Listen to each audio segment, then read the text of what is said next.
ഇബ്രാഹിം നബിയുള്ള ഉറക്കം പൂണ്ടേ, ഇറയവൻ കുതിരത്താൽ കനവ് കണ്ടേ. ഇബ്രാഹിം നബിയുള്ള ഉറക്കം പൂണ്ടേ, ഇറയവൻ കുതിരത്താൽ കനവ് കണ്ടേ.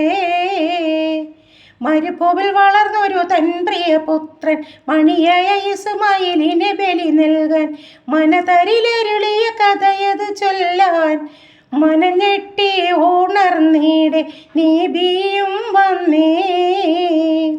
മനവിയാം ഹാജിറയോ ദൂരത്തു പിന്നെ, മനഞ്ഞെട്ടി ഉണർന്നീടെ നബിയും വന്നേ.